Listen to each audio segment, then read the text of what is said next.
Hello friends, welcome to my channel English lovers. Two word verb series को continue करते हुए अपना first word देखते हैं, डाई आउट। डाई आउट का क्या मतलब होता है? नष्ट होना, किसी भी चीज़ का ख़त्म होना, नष्ट होना, उसको हम कहते हैं डाई आउट। डाई आउट को सेंटेंस के फॉर्म में अगर देखें तो as the night advanced the fire died out. जैसे कि रात एडवांस मतलब जैसे कि रात और ज़्यादा रात होती गई तो क्या हुआ? द फायर डाइड आउट, जो आग थी वो नष्ट हो गई, जो आग थी कहीं पे वो ख़त्म हो गई रात के बढ़ते हुए आगे। डाई आउट, डाई आउट को अगर आप बोलोगे तो किसी भी चीज़ का नष्ट होने को डाई आउट कहा जाता है। ऑल राइट, नेक्स्ट देखते हैं डिप इनटू। डिप इनटू का क्या मतलब होता है? किसी पुस्तक के इधर उधर के पृष्ठ पढ़ना, निकालना। जैसे कि I have not read this book, मैंने ये किताब नहीं पढ़ी। I have only dipped into it, मतलब मैंने उसके I have only dipped into it. Dipped into it मतलब मैं उसको बस उलट पुलट करके मैंने उस किताब को देखा, पढ़ा नहीं पूरा, लेकिन मैंने उसको उलट पुलट के आगे पीछे उसके खोल के देखा। क्या चीज? I had to dip into my savings. अब दूसरा सेंटेंस में एक एग्जाम्पल के थ्रू समझते हैं कि I had to dip into my savings to buy a motorcycle. मतलब मैंने अपनी सेविंग्स, मैंने अपनी जो बचत थी उससे क्या किया? निकालना। मैंने अपनी सेविंग्स से, मैंने अपनी बचत से निकाला क्या चीज? थोड़ा पैसे निकाले। टू बाय अ मोटरसाइकिल, एक मोटरसाइकिल खरीदने के लिए मैंने अपनी सेविंग से, मैंने अपनी बचत से थोड़ा सा अमाउंट निकाल लिया। निकालने को कोई चीज को कहेंगे या उलट पुलट के देखने को कहेंगे तो आप उसको डिप इनटू का यूज करेंगे। नेक्स्ट देखते हैं डिश आउट। डिश आउट का क्या मीनिंग होता है? आसानी से प्रशंसा, निंदा या आलोचना करना या निकालना। जैसे कि आप कैसे कह सकते हो, the flattery he dishes out would turn anyone's head। The flattery मतलब किसी को क्या मतलब फ्लैटरी कहते हैं ना कि किसी को बहुत ज़्यादा उस तरह से फ्लैटर करना, चापलूसी एक तरह से करना। He dishes out would turn anyone's head, मतलब किसी का भी सर घूम सकता है उसकी किसी भी इस तरह से प्रशंसा करना, किसी की तारीफ करना, इस तरह से करना है किसी का भी सर घूम जाए। ठीक है, ये सेंटेंस में कहा जा रहा है।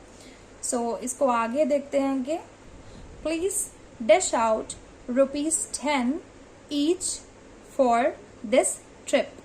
मतलब 10 रुपए निकाल लो। निकालने के सेंस में भी दूसरा मीनिंग है ना, तो निकाल लो 10 रुपए किस चीज के लिए? ट्रिप के लिए। ओके, नेक्स्ट देखते हैं डिस्पेंस विद। डिस्पेंस विद का क्या मीनिंग होता है? किसी व्यक्ति के बिना काम चलाना।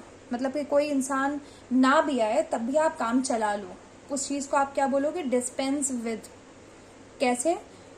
You can easily dispense with his services. You can easily मतलब तुम आसानी से किसी व्यक्ति के भी, मतलब किसी इंसान के बगैर भी काम चला सकते हो। किसी आदमी, यहाँ पे हिज हो रहा है ना, किसी भी आदमी के बगैर उसका काम चला सकते हो। जो भी इसकी सर्विसेज है उसकी जगह पे आप काम चला सकते हो। कोई भी इंसान है, अगर वो नहीं है, उसकी एब्सेंस में आपको काम चलाने के सेंस में आपको बोलना है तो आप उसको डिस्पेंस विद का यूज करेंगे। यहाँ पे जो टू वर्ड वर्ब्स यूज होंगे वो डिस्पेंस विद होगा यूज यहाँ पे। ठीक है, सेंटेंस के थ्रू आप कोई भी चीज को अगर समझना हो तो आप कोई भी सेंटेंस के थ्रू समझेंगे तो आपके इन द लॉन्ग रन आपके काफी अच्छे से दिमाग में वो चीज स्टिक कर जाती है। मतलब आपको बिल्कुल याद हो जाएगा, अच्छे से समझ में आ जाएगा। अगर आप सेंटेंस के थ्रू किसी भी चीज को समझेंगे काफी इजी हो जाता है चीजों को समझना। नेक्स्ट देखते हैं डिस्पोज ऑफ। डिस्पोज ऑफ का क्या मतलब होता है? बेच देना। जैसे the rich man disposed of all his property and became a sadhu. तो जो अमीर आदमी था उसने क्या किया? बेच दिया अपनी सारी जायदाद को, एंड बिकेम और वो बन गया क्या? एक साधु। ठीक है, डिस्पोज ऑफ का मतलब होता है बेच देना। ओके, डू फॉर का क्या मतलब है? किसी वस्तु के स्थान पे काम आना। मतलब कोई चीज है उसकी जगह पे काम आ जाना, मतलब इंग्लिश में इसको सब्स्टिट्यूट एक तरह से कहा जाता है, सब्स्टिट्यूट वर्ड यूज होता है। लेकिन अब आप इसको वर्ब्स के फॉर्म में कहोगे, एक अच्छी इंग्लिश के सेंस में वो आप बोलना चाहोगे तो आप इसको डू फॉर बोलेंगे, ठीक है। इसका सब्स्टिट्यूट है कि नहीं बोलेंगे, आप बोलेंगे डू फॉर। जैसे कि this plot of land is fairly large and will do for a playground. मतलब ये जो प्लॉट है, ये जो जमीन का एक टुकड़ा है, इज फेयरली लार्ज, वो काफी बड़ा है, एंड विल डू फॉर, और वो काम आ जाएगा किसी भी और चीज के, फॉर अ प्लेग्राउंड, एक प्लेग्राउंड के लिए ये जमीन का टुकड़ा काम आ जाएगा। मतलब किसी वस्तु के स्थान पे, किसी की चीज के स्थान पे काम आ जाने को आप बोलना चाह रहे हो इन अ बेटर फॉर्म, सो आप इसको डू फॉर बोलेंगे, ठीक है। नेक्स्ट देखते हैं डू ओवर। डू ओवर का क्या मतलब होता है? फिर से करना, कोई काम का रेपिटेशन, फिर से करना। You will have to do over this sum as you have made a mistake. You will have to do मतलब तुम्हें करना पड़ेगा, you have to do over मतलब तुम्हें फिर से करना पड़ेगा क्या चीज? दिस सम, ये जो मैथ, जैसे सम है, मैथ्स के होते हैं ना, सम्स बोलते हैं उसको, प्रॉब्लम्स को। सो इस सम को तुम्हें दोबारा करना पड़ेगा, तुम्हें फिर से करना पड़ेगा। एज यू हैव मेड मतलब तुमने जैसा कि गलती करी है तो तुम्हें इस सम को दोबारा करना पड़ेगा। इस चीज को आपको बोलना है, फिर से करना पड़ेगा, तो आप बोलेंगे डू ओवर, ओके। नेक्स्ट देखते हैं डू अप। डू अप का क्या मतलब होता है? कमरा ठीक ठाक करना। आसान है, कमरा ठीक ठाक करना। हर इंसान है, अपने रूम में रहता है, कहीं भी रहता है, तो वो अपने रूम को, किसी कमरे को ठीक ठाक करना है। तो आप इसको तो डेली भी यूज बोल सकते हो ना, कि जैसे कि if you do up this place it will look beautiful. If you do up this place मतलब तुम अगर कमरे को ठीक ठाक कर लोगे, इट विल लुक ब्यूटिफुल तो क्या होगा? ये कमरा ब्यूटीफुल लगेगा, खूबसूरत लगेगा, अच्छा लगेगा, ठीक है। डू अप का मतलब कमरा ठीक ठाक करने के सेंस में कहा जाता है, डू अप, ठीक है। नेक्स्ट हम देख लेते हैं do without.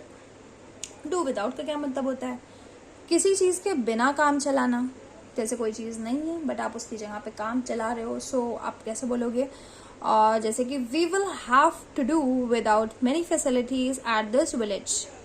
We will have to do मतलब हमें काम चलाना पड़ेगा, किस चीज के बगैर काम चलाना पड़ेगा? विदाउट मतलब बगैर काम चलाना पड़ेगा। मेनी फैसिलिटीज बहुत सी सुविधाओं के बगैर हमें काम चलाना पड़ेगा।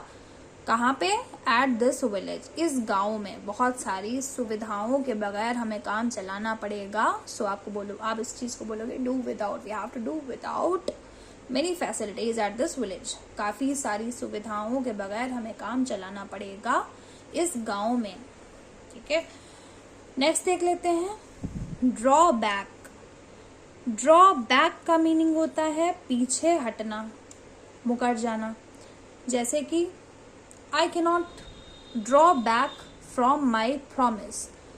आई कैनॉट ड्रॉ बैक मतलब मैं पीछे नहीं हट सकता, मैं मुकर नहीं सकता, फ्रॉम माई प्रॉमिस अपने वचन से, मैं अपने कहे से। मतलब जैसे कि कुछ कम्युनिटीज होती हैं, जैसे कि कहा जाता है प्राण जाए पर वचन ना जाए। सो एज इन लाइक आप उसको बोलना चाहोगे तो आप कैसे बोलोगे?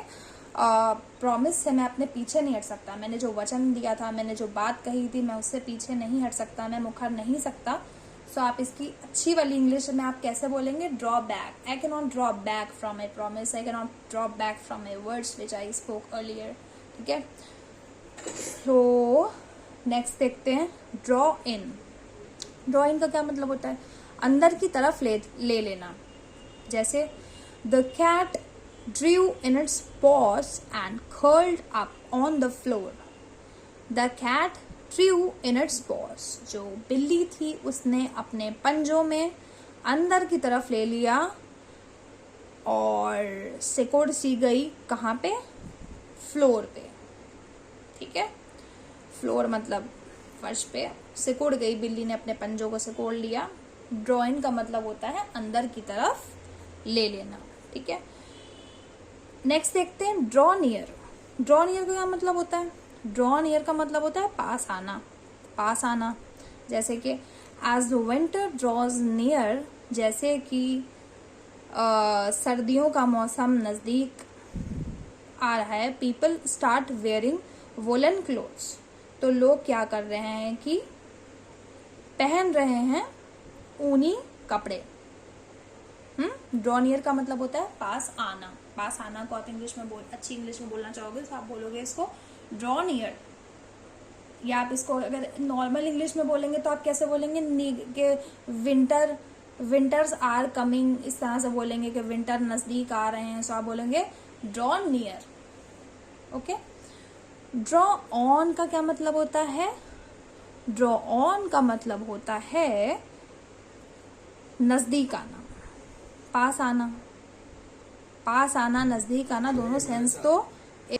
सो as the time of the concert drew on the audience got anxious, जैसे ही कॉन्सर्ट का टाइम करीब आ गया, नजदीक आ गया, सो क्या हुआ, तो जो ऑडियंस थे, जो वहां पे देखने वाले लोग आए थे, वो एंग्शियस हो गए, मतलब एक तरह से बेचैन हो गए जैसे ही कॉन्सर्ट का टाइम करीब आ गया। सो फ्रेंड्स, आज के लिए इतना ही।